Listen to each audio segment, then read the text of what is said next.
நண்பர்கள் அனைவருக்கும் வணக்கம். நம்ம இன்னைக்கு வந்திருக்க இடம் திருச்சி அள்ளித்துறை பக்கத்தில் இருக்கிற போசாம்பட்டி அப்படிங்கிற ஒரு சங்கிலி கருப்பன் திருக்கோயிலை பற்றி தான் நம்ம இந்த வீடியோவில் பார்க்க போகிறோம். இந்த கோயிலானது மிகவும் சக்தி வாய்ந்த கோயில் அப்படின்னு சொல்கிறாங்க. அதாவது கேட்டதை கொடுக்கும் சங்கிலி கருப்பு அப்படின்னு வந்து சொல்கிறாங்க. அதாவது நம்ம இந்த கோயில் ஏதாச்சும் ஒரு வேண்டுறோன்னா அது கண்டிப்பாக நிறைவேறும்னு சொல்கிறாங்க. அப்படி நிறைவேறினதான் இந்த கோயிலை சுற்றியும் வந்து பார்த்திங்கன்னா மணி அண்டு வேலால் நிரம்பப்பட்டிருக்கு. இந்த கோயிலுக்கு பில்டிங் அந்த மாதிரிலாம் எதுவும் கிடையாதுங்க. ரொம்பவே ஒரு ஓப்பன் டைப்பில் தான் இருக்குது. திறந்த வெளியில் தான் இந்த கோயிலானது இருக்குது. சுற்றியும் வந்து மணி அண்டு வேலால் நிரம்பப்பட்டிருக்கு. நீங்களே பார்க்கலாம். இந்த கோயிலை பற்றி தான் நம்ம இந்த வீடியோவில் பார்க்க போகிறோம்.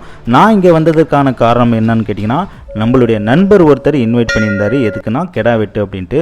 அதுக்காக தான் வந்தேன். அப்போது தான் இந்த கோயிலை பற்றி விசாரிக்கும் போது நிறைய இன்ட்ரெஸ்டிங்காக இருந்துச்சு. சரி, அது ஒரு வீடியோவில் சொன்னால் ஒரு 4 பேருக்கு தெரியுமே அப்படின்றதுக்காக இந்த வீடியோ மூலம் உங்ககிட்ட